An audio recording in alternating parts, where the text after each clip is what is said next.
애랑 싸웠어요. 근데 다시 본 거예요. 이번에 성당 자매님들이랑. 근데 너무 재밌었다고. 아 그때 몰랐었다고. 그러니까 이게 이 영화가 되게 중요한 게 그러니까 여러분들 왜 저는 이 만약이라는 단어를 되게 좋아해요. 그러니까 만약에 여러분들 여기가 바다라고 생각해 보세요.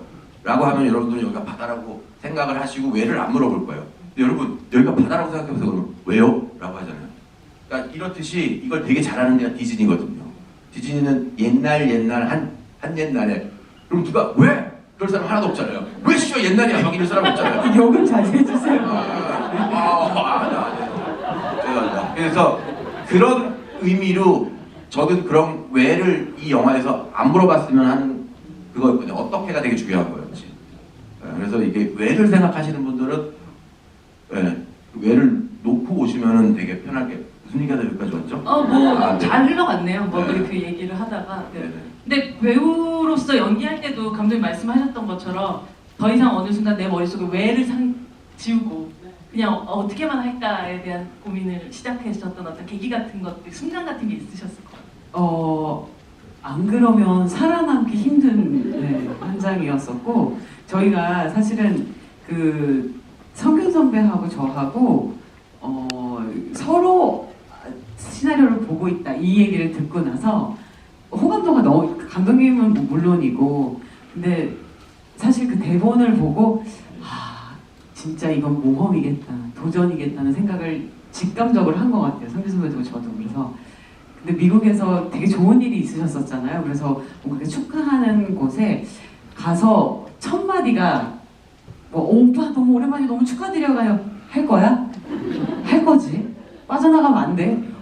그 성규 배우님도 너 할 거지. 나만 죽을 순 없다. 너 같이 죽어야 된다. 우리 같이 뼈를 묻어야 된다. 이민을 가도 동반 이민이지 혼자 갈 순 없다. 뭐 이런 약간 진짜 연대보증처럼 저희가 그렇게 했었던 작품이에요. 근데 굉장히 하면서 이렇게 저희가 그럴 수 있었던 이유 중에 하나가 그냥 이렇게 출퇴근이 아니라 뭐 굉장히 어렵게 찍었어요. 상황들이 굉장히 대전 뭐 2주, 광주 3주, 뭐 한 달씩 지방으로 이렇게 가서 있었기 때문에 집이 너무 낯설게 느껴질 정도로 거의 유랑 극단처럼 촬영을 했었어요. 그래서 같은 공간에서 먹고 같이 잘 때까지 같이 이렇게 회의하고 그러다 보니까 이게 바보짓도 이렇게 혼자 하면 되게 진짜 바보다 이럴 텐데 무시하고 어떻게 하면 무시하고 뭐 이렇게 해봐 내가 언제 뭐 이렇게 같이 이걸 하다 보니까 이게 이렇게도 되는구나 이렇게 되게 재밌다 이런 생각 많이 하면서 찍었던 것 같아요.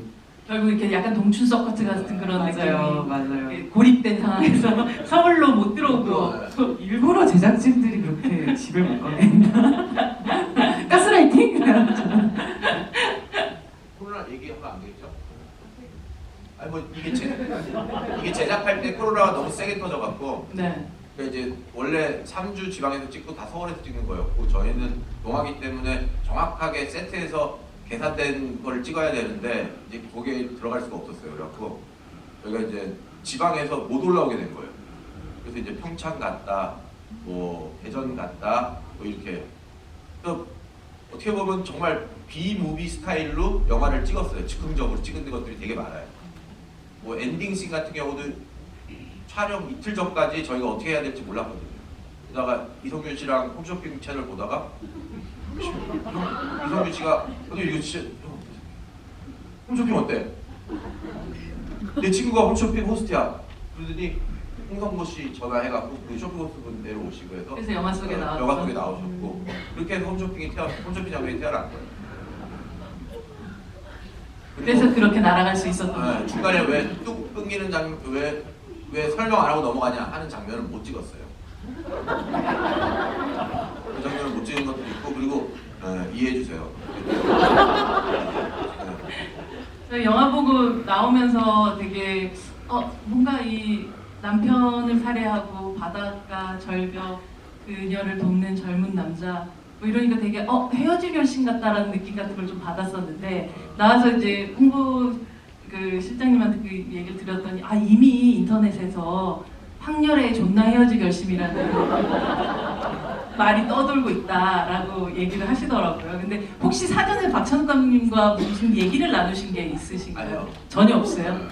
아, 저는 옛날에 감자탕 드시다가 내가 감자탕을 마지막으로 박찬욱 감독님 본게 같이 감자탕 듣고 막 먹고 있는데 제가 뼈다귀를 흘려갖고 튀어서 박찬욱 감독이 새로 산 바지에 네. 떨어져갖고 5점을 남기셨고. 네. 네. 그러고 나서 한 번도 연락을 못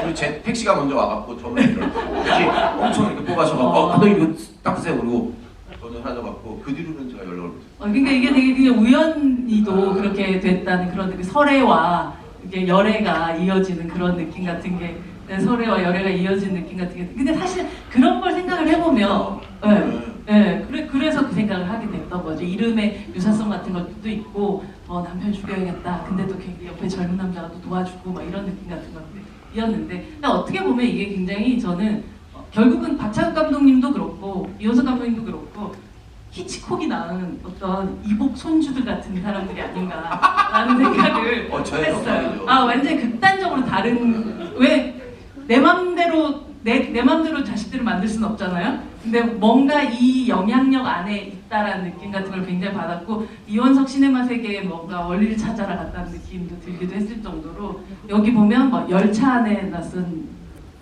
사람, 낯선 자들, 뭐 이창, 현기증, 또 많이 뭐 이런 식의 히치콕적인 장치들이 굉장히 많이 들어갔다라는 생각을 좀 했었거든요. 그 부분에 있어서 감독님이 어느 정도 마음속에서 오마주들을 좀 바친 부분들이 있으신지. 그러니까 뭐 만화경을 가지고 본다라는 거는 뭐 너무나도 유명한 리얼빈도 이창. 네, 저희 제작사 이름도 이창이에요. 네네. 그런 것도 있었어요. 사장님이 너라. 이창이니까.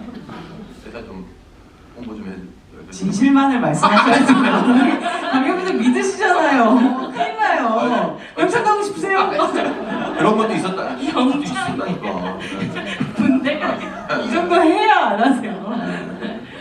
그리고 또 뭐 많았죠 영화들. 제가 히치콕도 너무 좋아하고 제가 이제 낯선 자들. 네, 열차 위.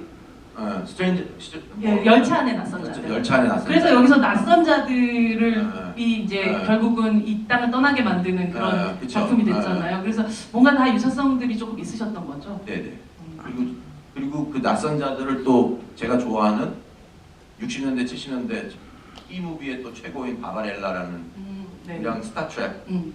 그 TV 와, 시리즈 네, 그래서 합쳐서 이게 그래서 나오. 이제 저 낯선 자들이라는 그 영화가 태어난 거고요. 음. 전 저걸 진짜 찍고 싶어요. 아, 네. 낯선 자들. 음. 진짜를 해줄진 않을지 모르겠지만 이한희 배우 그 대사 한번. 지금 내가 안 가면 대한민국은 곧 대재앙이 몰려치고 말 거예요. 그런 박수 한번 드립니다.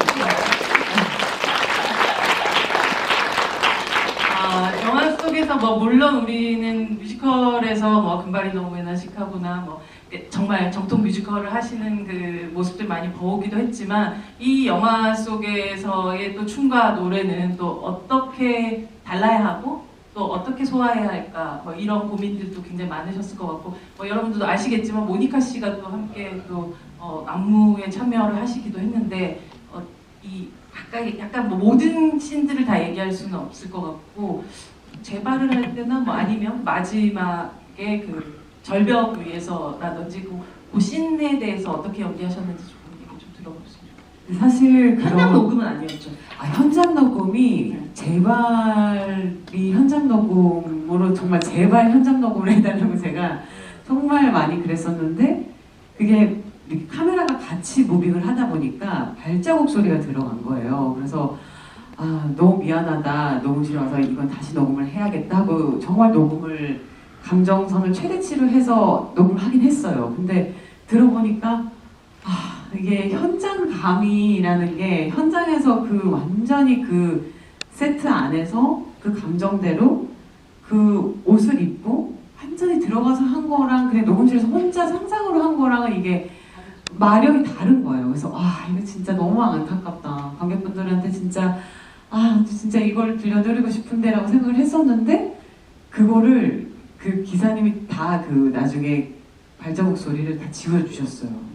그래서 그걸 현장 편집본 그대로 넣을 수 있게 해주셔가지고 너무 달라요. 그러니까 너무 근데 실제로 우리가 들리는 귀에는 굉장히 매끄럽게 들리니까 그럴 거라고 생각 못했었는데 너무 실제 다행이에요. 너무 다행이에요. 그러니까 이게 참 그때 그 제가 그 입을 보고 제가 싱크로를 맞춰서 하는 거랑 그냥 제가 호흡이 다르죠. 이게 어떻게 할 수가 없는 거예요. 제가 저를 또 모방하면서 해야 되는 거랑은 너무 달랐었어가지고.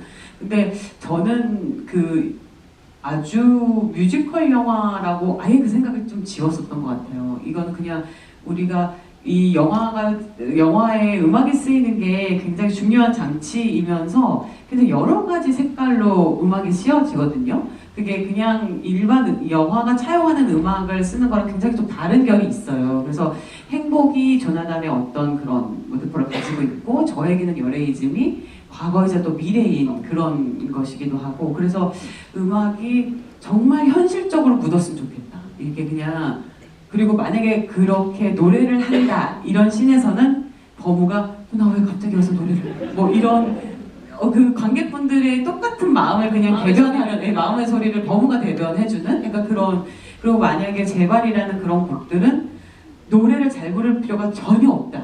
네, 잘 부를 필요가 전혀 없을 뿐더러 잘 부르면 이 곡은 이 색깔 자체가 완전히 어우러진다고 생각했기 때문에 그냥 완전히 현실 그냥 대사 제발 부탁이야 난 네 인형이 아니잖아. 근데 너무 다행스럽게 딱 열의 상황에 맞는 그 대사. 들국화가 그때 언제 알고 네. 이런 영화가 나올 줄 알고. 근데 되게 아이러니하게 감독님의 가장 애정하는 곡이 제발이세요. 그래서 술에 취하시면 꼭 들국화로 제발을 저한테 계속 보내시는 거예요. 거의 한 번 보내시고 또 보내시고 또 보내시고 술에 취하실 때마다. 드신 거죠. 네. 근데 그 보내실 때마다 또 그게 또 좋아요. 그리고 감독님이 술 취하시 그거 보내시면 아 오늘 그날씨에 취하셨구나 꽐라 되셨구나 이 생각을 하면서 아 근데 잠시 꽐라성 가 계시죠. 네네네 나만의 꽐라성. 네네 근데 너무너무 좋아요. 그리고 이게 참 감독님이 제발 그러니까 감독님의 색깔이 정말 많이 들어간 영화예요. 사실은 감독님이 제발을 좋아하신다는 것도 되게 사실 약간 의외의 포인트긴 하거든요. 저한테는. 중학교 때부터 이제 마이크. 중학교 때부터 이제 미국에 살았는데 거기에 있는 형들 이제 그런 노래를 되게 좋아해서 이제 항상 이제 거기 있는 분들이 듣는 노래를 배우고 똑같이 듣다 보니까 그게 저의 최애곡이 되어버렸어요. 솔직히 가사도 아직까지 잘 못 외워요. 근데 열애에게는 마치 시나리오 작가가 쓴 수준으로 그러니까 너무 적절하게 맞아떨어진 그런 가사여서 사실 아까 말씀하셨듯이 이 영화 보통 그냥